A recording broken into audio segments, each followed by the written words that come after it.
Hello, and welcome back to our study in Mark. This week we're going to be studying from Lesson 12. That'll be the second half of Chapter 14 and the first half of Chapter 15. If you need the lesson book or those resources, the questions that we're going to be drawing from, you can find and download that directly from our website and invite you to do so because it can enhance your study with us today. To those who reached out to me in the last week, I greatly appreciate your comments, your questions, your thoughts. It's always helpful to hear your thoughts, to know exactly what you're thinking as we're studying along, and I greatly appreciate that very much. So, Lesson 12, Mark 14, beginning in verse 32. If you recall where we left off, Jesus had just partaken of the Passover. The last time he would do so with his apostles, he had instituted the Lord's Supper, which had become a memorial for his upcoming death, and he had foretold of their scatterment upon his betrayal, how they would all leave and leave him behind to go and suffer these things alone. So now we see Jesus as he goes into the garden in Mark 14 and verse 32. Let's read along. Then they came to a place which was named Gethsemane, and he says to his disciples, "Sit here while I pray." And he took Peter, James, and John with him, and began to be troubled and deeply distressed. Then he said to them, "My soul is exceedingly sorrowful, even to death. Stay here and watch." He went a little farther, and fell on the ground, and prayed that if it were possible, an hour might pass from him. And he said, "Abba, Father, all things are possible for you. Take this cup away from me. Nevertheless, not what I will, but what you will." Then he came and found them sleeping, and said to Peter, "Simon, are you sleeping? Could you not watch 1 hour? Watch and pray, lest you enter into temptation. The spirit indeed is willing, but the flesh is weak." Again he went away, and prayed, and spoke the same words. And when he returned, he found them asleep again, for the eyes were heavy, and they did not know what to answer him. Then he came the third time, and said to them, "Are you still sleeping and resting? It is enough. The hour has come. Behold, the Son of Man is being betrayed into the hands of sinners. Rise, let us be going. See, my betrayer is at hand." Okay, so we see Jesus here going into the garden. He goes with the 11. If you recall, Judas has already left to get those to which he's going to betray Jesus into their hands. And so you have just the 11 apostles at this point. He goes with them into the garden. He separates into with Peter, James, and John, that core group of 3. They go a little bit further. He asks them to watch with him, to pray with him, to stay there and watch in verse 34. And he goes a little bit further away, and he goes and he prays. So our first question here is summarize what happens as Jesus prays in the garden. And rather than go through the details, I kind of wanted to go through what we see when we look at this picture. And of course, we can't look at this without seeing the sorrowfulness and the suffering that Jesus is undergoing at this time. The words that my Bible uses, my translation, is troubled. Some also use sore amazed, and this is astonishment or being awestruck. And then also the phrase is deeply distressed, which is a feeling of dejection or distress, to be full of anguish. And so if you put these two things together, these two thoughts, we see Jesus experiencing alarm and dread when he's contemplating more deeply the anguish that he is about to undergo. He knows what's coming. He knows what it means for him as a human being, as a person. And he also understands what it means for him as the Son of God. And those two things together brings him a lot of suffering, a lot of anguish. We see that Jesus, in Luke, is recorded that he's in great agony, and his sweat becomes as great drops of blood falling to the ground. He was likely troubled because he knew his time had come. He knew likewise what that meant. We see that he goes forward in Matthew, and in Luke it mentions that he falls prostrate on the ground as he prays. Again, another sign of anguish and deep reliance upon God in this situation, as he knows that God is in control, and this is what God's will is, and this is what he needs to do, although he feels fear in this moment. And we see as he petitions God that if there's any way that we can be saved, we being the rest of humanity, be saved from our sins without him having to suffer these things, that is what he would like to do. But ultimately, he's going to submit his will to God. Not his will, but God's will to be done, regardless of what that means. And of course, we know that means that he's going to be suffering on the cross, and he's going to die a very painful and agonizing death for our part. We also see sorrow and suffering on the part of the apostles. Jesus leaves the three, asks them to watch with him, and he goes a little bit further and pray. When he comes back, he finds them sleeping. Maybe they are also experiencing sorrow and suffering because they recognize Jesus, whom they love, is experiencing this anguish at this time, and they're feeling that as well, and that has caused them to fatigue emotionally and physically, even though they fully didn't understand everything that was about to happen. Likewise, Jesus was looking to them for comfort, perhaps. These were the three closest to him. There's many times that Jesus separates with these three when he's raising Jairus' daughter from the dead on the Mount of Transfiguration, and here in this moment as well. And he may have been looking to them for sources of comfort as well.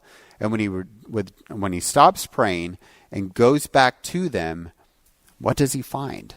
Does he find those three whom he's looking to comfort there with him, watchful and praying as he asked them to do? No. He finds them asleep. It's late at night. They're tired. They're probably also emotionally fatigued, as we talked about already. And so Jesus looks at that and he fails to find it time and time again.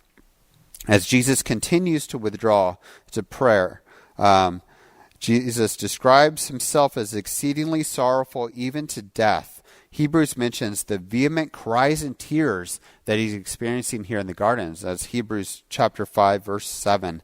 In Isaiah 53, verse 4, Isaiah writes, "Surely he has borne our griefs and carried our sorrows."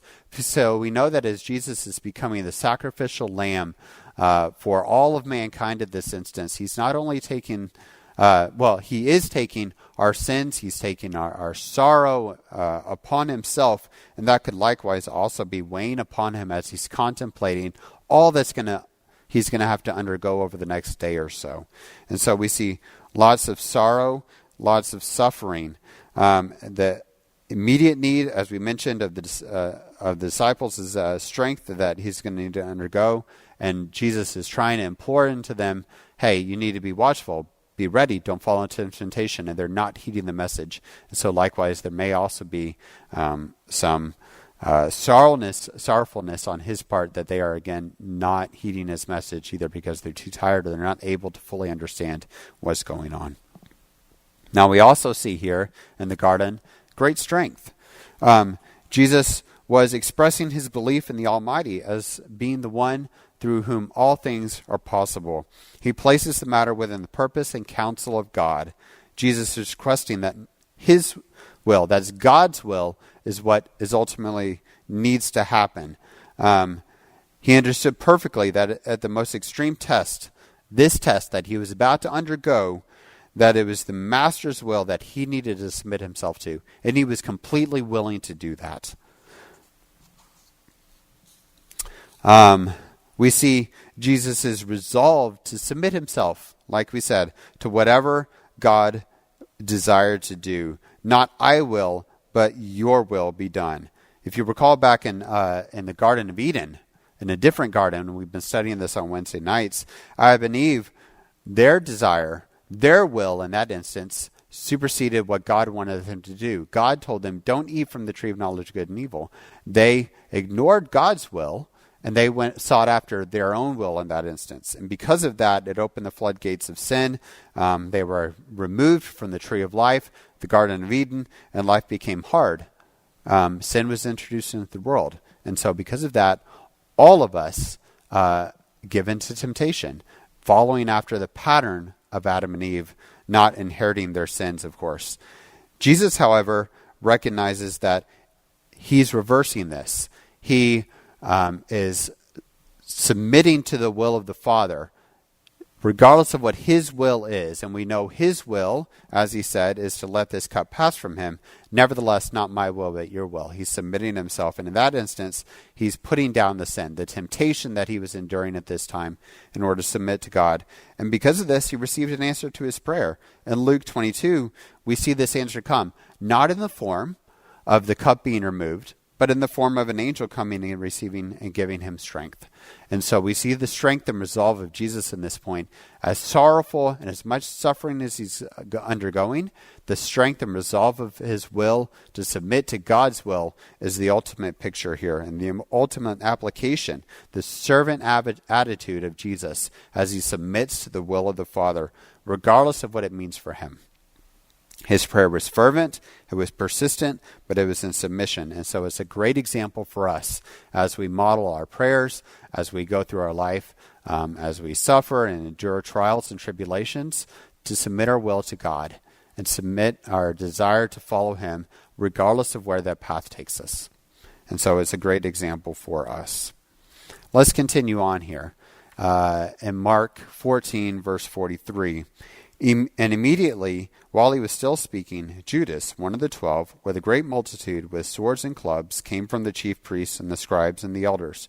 Now his betrayer had given them a signal, saying, "Whomever I kiss, he is the one. Seize him and lead him away safely." As soon as he had come, immediately he went up to him and said to him, "Rabbi, Rabbi," and kissed him. Then they laid their hands on him and took him. And one of those who stood by drew his sword and struck the servant of the high priest and cut off his ear. Then Jesus answered and said to them, "Have you come out as against a robber with swords and clubs to take me? I was daily with you in the temple, teaching, and you did not seize me. But the scriptures must be fulfilled." Then they all forsook him and fled. Now a certain young man followed them, having a linen cloth thrown around his naked body. And the young men laid hold of him, and he left the linen cloth and fled from them naked. This is certainly one of the saddest moments in Jesus' life, as he's betrayed by Judas, one of his disciples, one of his 12 who had followed him for the past 3 years, knew what he had taught, knew what he had done, recognized him as being the Son of the living God, as Peter, as a spokesman for the apostles, confessed. And so we see him come forward. Who came to meet Jesus in the garden? Judas did. He was, like we said, one of the 12. He had arranged beforehand this signal, this kiss, which was a common greeting at the time. It's very probable that Roman officials who were with him did not know Jesus quite as well as the Jews knew him. And they would need some sort of verification that the person they were arresting was the person they had gone out there in order to arrest. They didn't have facial recognition at the time, so they needed some sort of signal, and Judas provided that. A kiss is a traditional greeting at the time. Was it possible that Judas thought that Jesus would not recognize that as a signal, or that the other apostles wouldn't recognize that as a signal, that Judas was the one who was betraying? It's possible. But Jesus, of course, was not fooled. We see in Luke 22 and John 18 that Jesus identifies Judas in that moment as the betrayer, and that the kiss was actually the signal.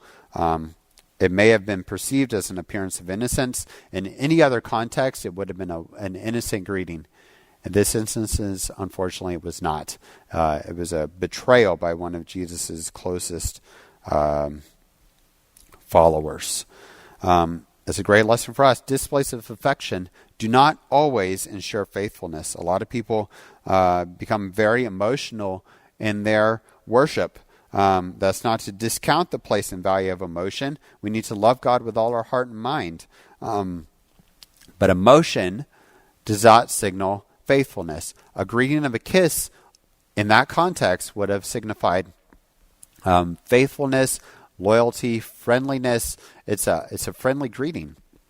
It's a holy kiss, as is mentioned throughout the epistles. And yet, in this instance, it was not. Emotions have their proper place, but our emotions need to come from our faith, not our faith from emotions. True faith needs to come from the Word of God. Excuse me.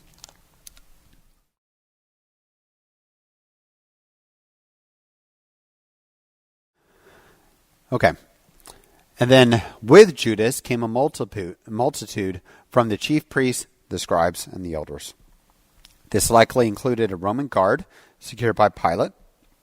They came armed with swords and clubs. These were small swords, probably carried by the Roman soldiers. And then the clubs were short, thick wooden clubs or staves, likely carried by citizens who had been duped by the Jewish leaders or possibly their officials or the people under the chief priests, the scribes, and the elders. And they came and they seized him with force. As is mentioned here, it says here, one reached out and drew his sword. We know, of course, from other passages that's Peter. He cut off the ear of the servant of the high priest, and Jesus, of course, told them to put away their swords and healed the man's ear. So what was Jesus' response? He said, in this moment, have you come out as against a robber with swords and clubs to take me? I was daily with you in the temple, teaching, and you did not seize me, but the scripture must be fulfilled. Jesus, of course, was here questioning the approach of the arresting party as if he were a criminal. It was very late, midnight, or there close about. They'd seen him all week. He'd been in the temple every day, teaching, preaching, doing different things in Jerusalem. They hadn't touched him at all. They'd argued with him. They tried to trip him up with difficult questions, but they didn't dare lay a finger upon him. Clearly, their efforts to take him at night when no one was around were questionable. Jesus recognized this and questioned this, but also but the scriptures must be fulfilled. He is submitting his will to the will of the Father in this instance. He could have, as the song goes, called down 10,000 angels. He could have fought back. Peter at least had a sword, right? He could have run. He could have done any number of things to keep himself safe and not have been arrested. He didn't do any of those things. He fulfilled Scripture. He submitted himself to the will of the Father in this instance. Another great example for us. Now, here in this passage also, there's a mention of a young man who is there wearing a linen cloth. And the young men, this is an assumption here that these were the arresting officials, tried to lay hold of him. He ran away. This is not mentioned in any other passages. We talked about this in the very, very first lesson that we had in our introduction to Mark, that this may be Mark himself. He's inserting himself into it, some personal connection, either between the author, in this case Mark, and this person, or that this was Mark himself and he's putting his personal stamp upon the epistle. He was there. This may have been his eyewitness testimony here that he's giving. And of course, we see also here, verse 50, they all forsook him and fled. Jesus, as he had foretold, all the apostles ran at this point and left Jesus alone to be taken. A very, very sad picture and events that have unfolded at this point. Okay, let's go on to verse 53. And they led Jesus away to the high priest, and with him were assembled all the chief priests, the elders, and the scribes. But Peter followed him at a distance, right into the courtyard of the high priest, and he sat with the servants and warmed himself at the fire. Now the chief priests and all the council sought testimony against Jesus to put him to death, and found none, for many bore false witness against him, but their testimonies did not agree. Then some rose up and bore false witness against him, saying, We heard him say, I will destroy this temple made with hands, and within 3 days I will build another made without hands. But not even then did their testimony agree. And the high priest stood up in the midst, and asked Jesus, saying, Do you answer nothing? What is it these men testify against you? But he kept silent and answered nothing. Again the high priest asked him, saying to him, Are you the Christ, the Son of the Blessed? Jesus said, I am. And you will see the Son of Man sitting at the right hand of power, and coming with the clouds of the heaven. Then the high priest tore his clothes and said, What further need do we have of witnesses? You have heard the blasphemy. What do you think? And they all condemned him to be deserving of death. Then some began to spit on him, and to blindfold him, and to beat him, and to say to him, Prophesy. But the officers struck him with the palms of their hands. Okay. So, Jesus here enters into the trial phase. We know when you put all the passages together, the Jewish phase of this went through 3 different trial phases. Mark does not mention the first one. That's found in the book of John, chapter 18, verse 12 through 24, in which case there was a preliminary hearing before Annas. Annas was the high priest from AD 7 to 14. According to the law, high priest served until death, but in AD 14, Rome appointed a different high priest instead of Annas, and so Annas was removed from that position by Rome. But in the Jewish minds, Annas may have been still considered a high priest, or certainly a person of preeminence, and so he was led to Annas in this instance, in which case Annas questioned him regarding his teachings. Mark skips over that and goes straight to the trial before the high priest, which at this time was Caiaphas. Caiaphas was appointed by Rome in AD 18 and served until AD 36. He presided over the council. This is Sanhedrin. This was the group that was was gathered at his house. In this instance, they were not meeting at the council of the Sanhedrin, which was unusual. In John 11, we see that he had predicted Jesus' death, and that he was involved in the plot to conspire against Jesus from the very beginning. And then, of course, the council, the Sanhedrin was there, the chief priests, the elders, the scribes, all these people who had conspired against Jesus and wanted to see him dead had gathered. And you can almost see the picture as they're sitting in the house that's lit by lamps. It's a little dark, a little shady. They're all sitting in there, sitting around Jesus, ready to ask him questions and bring forth witnesses and convict him of something they believed in which deserved to be put down, to be killed for. So when we look at this trial here, they encountered some problems as they had tried to convict him of death. They were seeking evidence and testimony that could be brought against Jesus in order to put him to death. They couldn't find any. Under Jewish law, if you look at Deuteronomy 17 and verse 6, whoever is deserving of death shall be put to death on the testimony of 2 or 3 witnesses. He shall not be put to death on the testimony of 1 witness. And so, in order to put Jesus to death according to the law, which they were stamping all over in lots of different ways, they needed the testimony of more than 1 witness. And so they had people saying this, and they had people saying that, but none of it was true. And so they were seeking out false witnesses, right? People who would say, oh, he did this thing, but it wasn't actually true. They were just looking for something, anything to put him to death on the testimony of 2 or 3 witnesses. The false witnesses didn't agree on anything. This person, this false witness would say one thing, the next person would say something contradictory. And so their testimony would be stricken.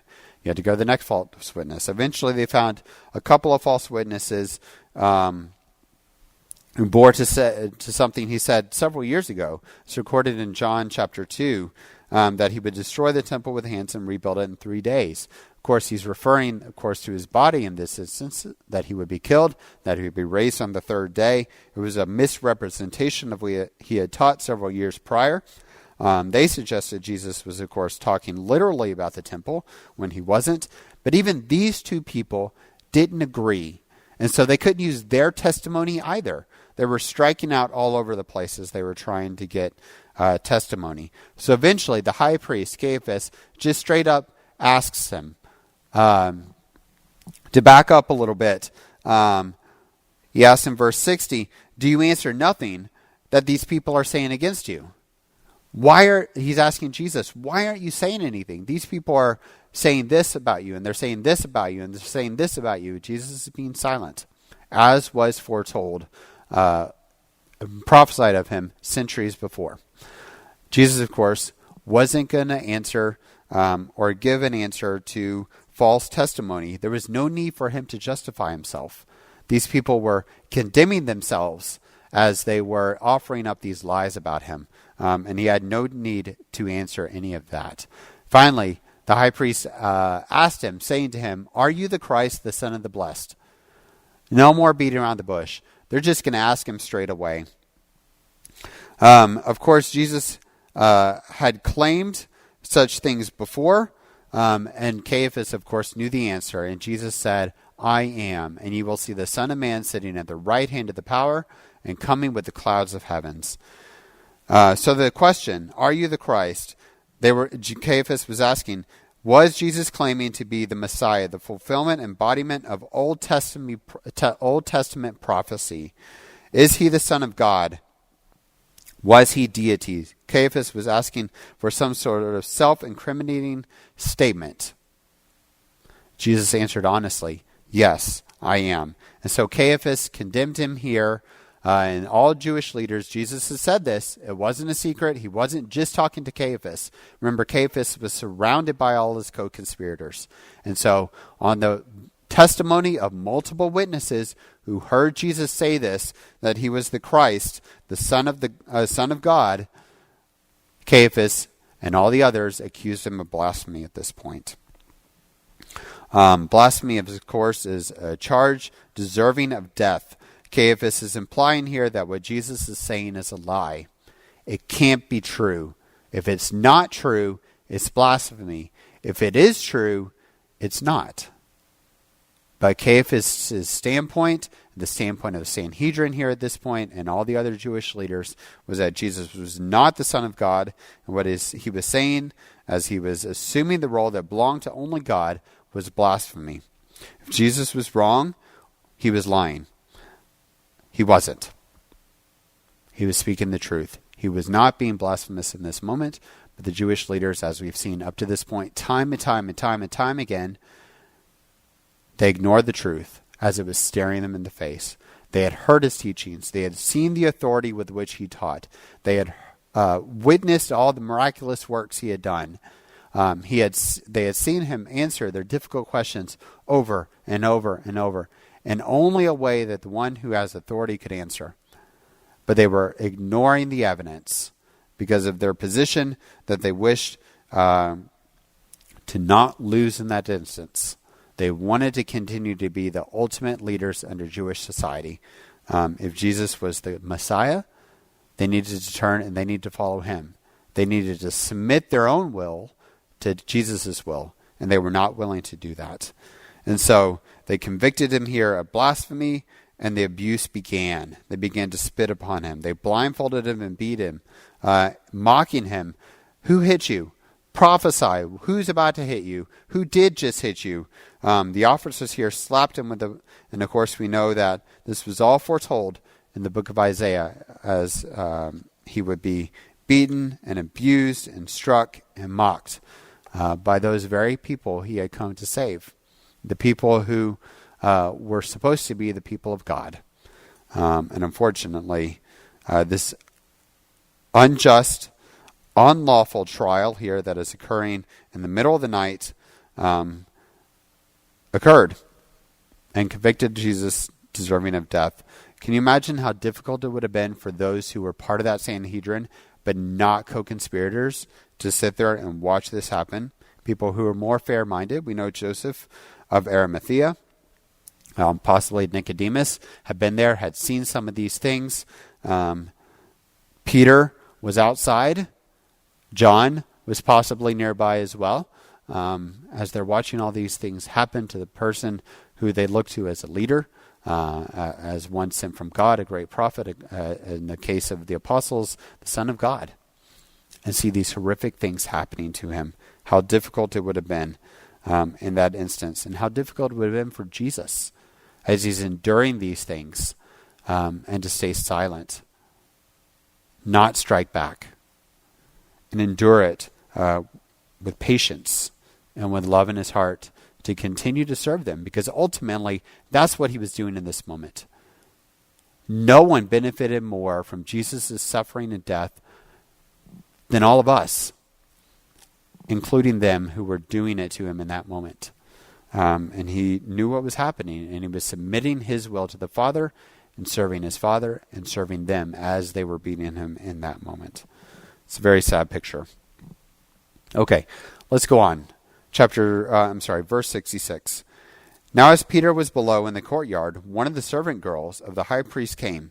And when he saw Peter warming himself, he looked to him and said, "You also were with Jesus of Nazareth." But he denied it, saying, "I neither know nor understand what you are saying." And he went out on the porch, and a rooster crowed. And the servant girl saw him again, and began to say to those who stood by, "This is one of them." But he denied it again. And a little later, those who stood by said to Peter again, "Surely you are one of them, for you are Galilean, and your speech shows it." Then he began to curse and swear, "I do not know this man of whom you speak." A second time the rooster crowed. Then Peter called to mind the words that Jesus had said to him, "Before the rooster crows twice, you will deny me 3 times. And when he thought about it, he wept. Okay. As we think about the events here of Peter's denial of Jesus, it's very sad when you consider what Peter is displaying here, and he has displayed over the last several hours. If you go back to when they're on the way to the garden, and Jesus is saying, "You're all going to forsake me," and he tells Peter that he's going to deny him 3 times before the rooster crows twice. And the pride that Peter displayed in that instance, "I'm not going to fall away. I'm going to follow you, even if I have to die. Even if everyone else runs away, I'm going to stand by you." He was adamant. He was not going to fall away. And the pride that he displayed as he boasted to Jesus about this, we see his lack of preparation. Jesus had warned him about it. He had told him that this was going to happen. And then Jesus likewise told him, "Be watchful and pray," as they were in the garden, because they didn't want them to enter into temptation. Peter hadn't taken Jesus's warnings to heart here.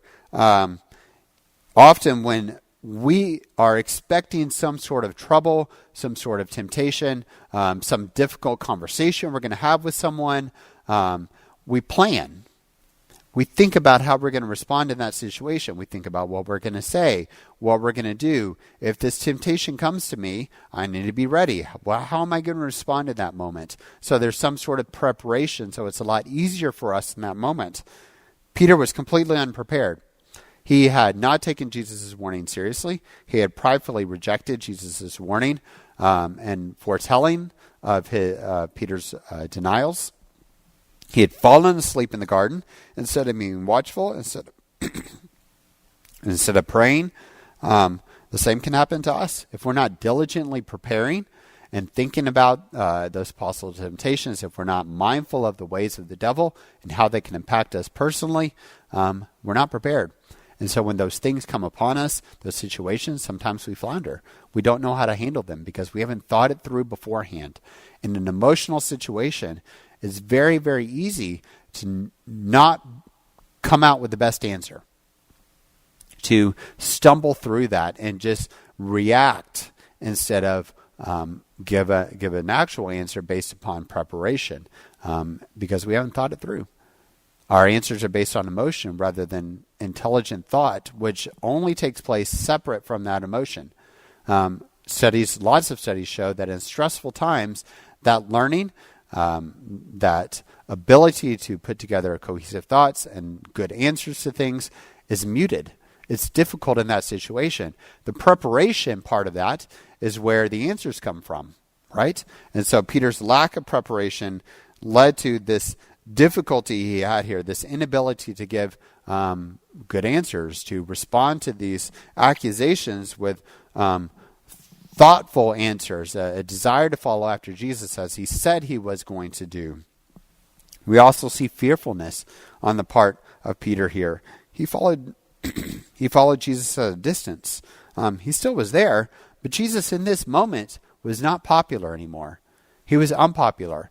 The people, the crowds who had followed Jesus weren't there. It was only those people who were enemies of Jesus, the Jewish leadership. And so Peter separated himself. So he wasn't identified with him. He was unprepared to face the challenge of ridicule and persecution, and he responded in fear. Can we not do the same thing? Sometimes when people strike out at us and accuse us of, "Oh, you're one of those Church of Christers," or, "Oh, you're a Christian, you must think this, this, or this." And we respond with ho-hum answers, or we respond with shamefulness. Are we ashamed to be seen carrying a Bible? Are we ashamed to be praying out in public? If we go out to eat in a restaurant at a time where we're able to actually eat inside the restaurant, or if we're at work and we are praying before our lunch, are we ashamed to be seen doing those things? Are we ashamed to be seen with other Christians? If we're invited to go out with work friends or our neighbors or whatever on a Sunday or a Wednesday, do we give ho-hum answers? Oh, I can't do that. I have this thing going on. I can't do that. I have a family event. Or do we speak up and we say, hey, no, I'm going to worship God. I'm going to study the Bible. Why don't you come along with me? Do we invite people in that instance? Or do we respond in fearfulness out of, a lack of preparation in those instances? We also see influence of the world. Peter is sitting there amongst the servants of the high priest, warming himself by their fires. He's mingling with those of the world and enjoying their comforts, separate away from Jesus in that moment. It's easy when you are surrounded by the world and separate from what we consider to be our good influences, our family, our spiritual family, to give way to those influences of the world. Bad company corrupts good morals, right? And so in that instance, that's exactly what happened here. Peter was influenced by the world. He was surrounded by those people who were accusing Jesus. And so he was influenced by them as they were rejecting Jesus to also reject him in that moment. And then if you continue to look at it, you see repentance and forgiveness. Jumping a little bit forward, in verse 72 here, when he thought about it, he wept. He was sorrowful. He responded appropriately in this moment. He was sad. He recognized he had sinned, and it caused him to be exceedingly sorrowful. He went away sad, right? But that's not the end of the story here.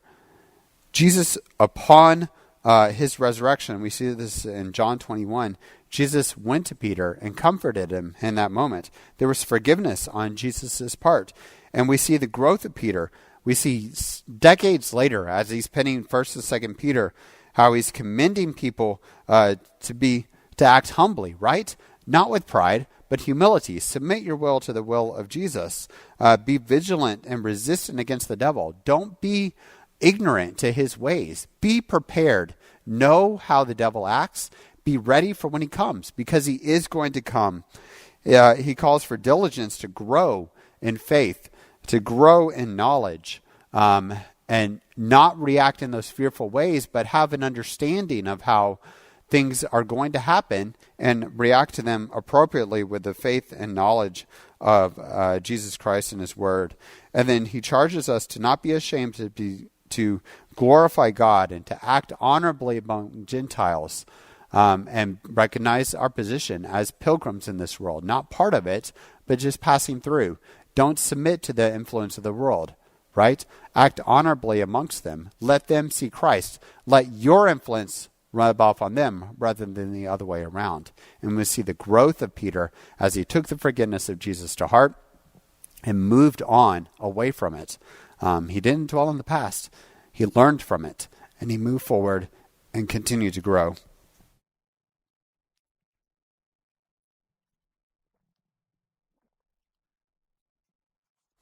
Okay, let's move on. Chapter 15. Immediately in the morning, the chief priests held a consultation with the elders and scribes and the whole council, and they bound Jesus, led him away, and delivered him to Pilate. Then Pilate asked him, "Are you the king of the Jews?" He answered and said to him, "It is as you say." But the chief priests accused him of many things, and he answered nothing. Then Pilate asked him again, saying, "Do you answer nothing? See how many things they testify against you." But Jesus still answered nothing, so that Pilate marveled. Now at the feast he was accustomed to releasing one prisoner to them, whomever they requested. And there was one named Barabbas, who was chained with his fellow rebels. They had committed murder in the rebellion. Then the multitude, crying aloud, began to ask him to do just as he always had done for them. But Pilate answered them, saying, "Do you want me to release to you the king of the Jews?"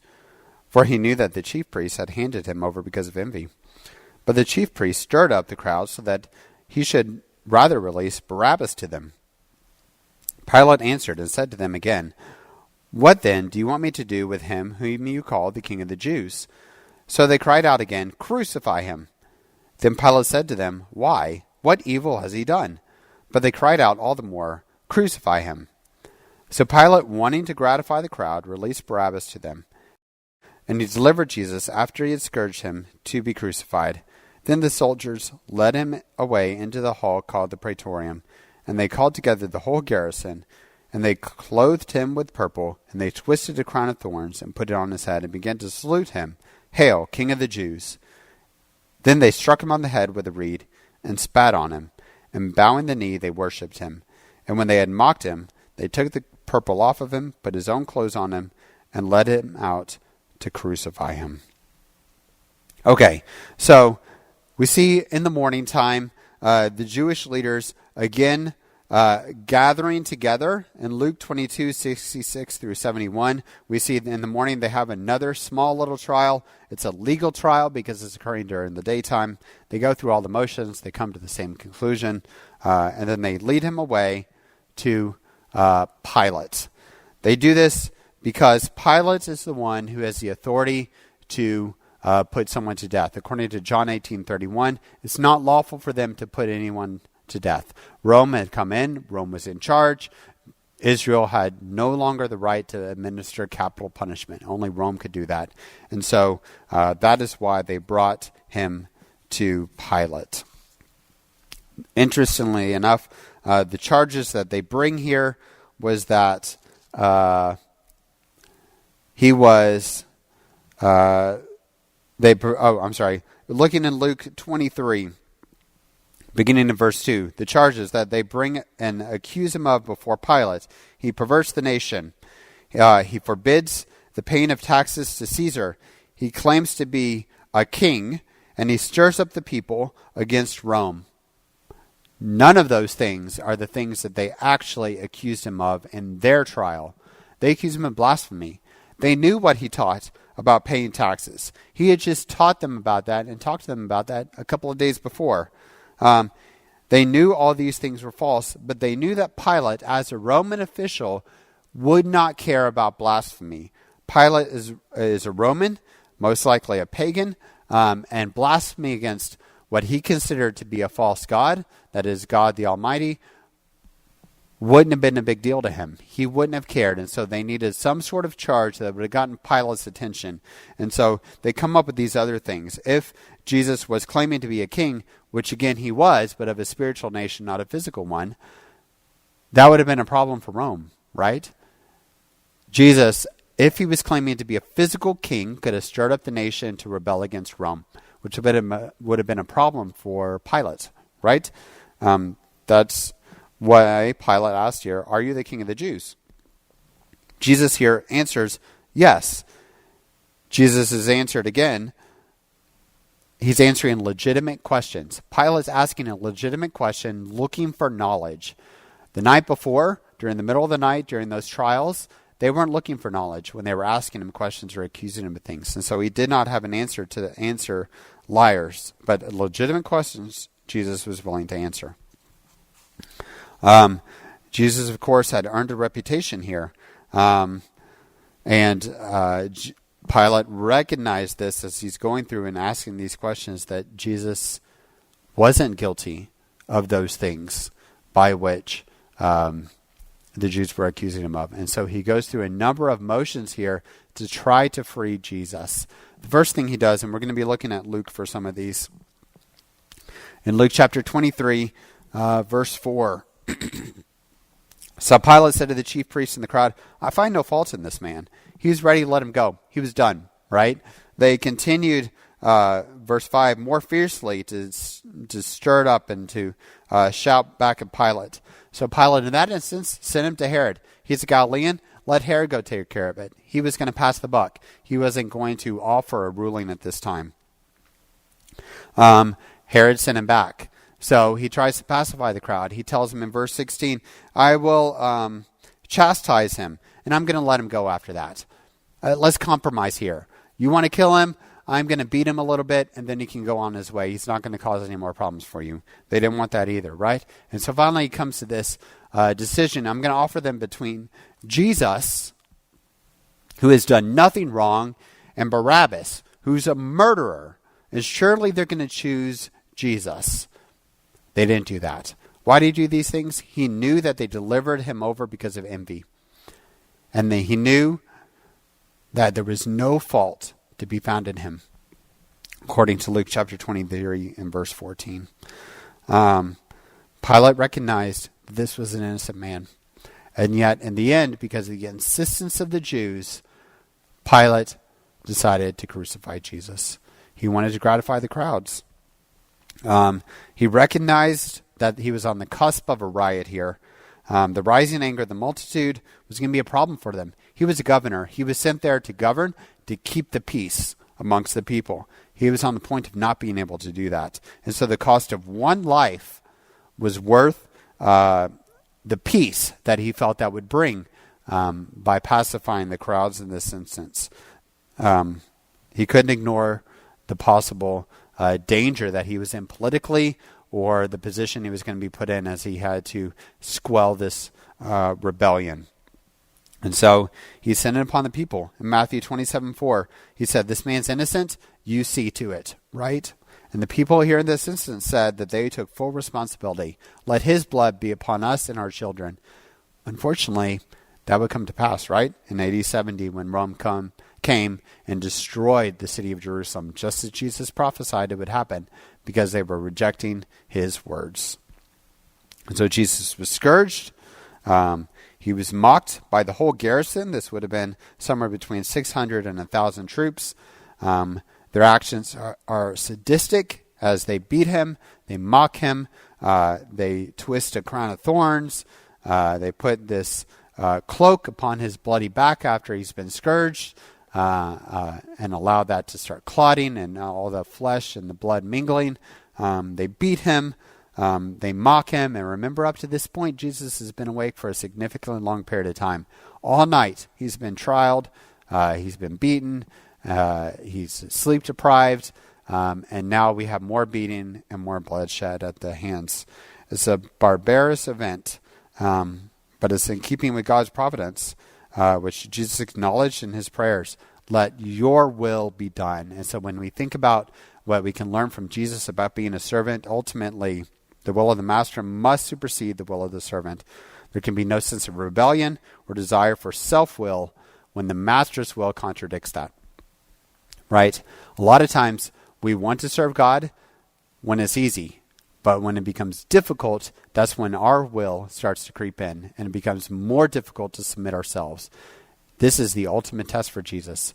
This was extremely difficult for him to ordeal, for him to submit himself to God, and yet he continued to do so, even in the midst of suffering.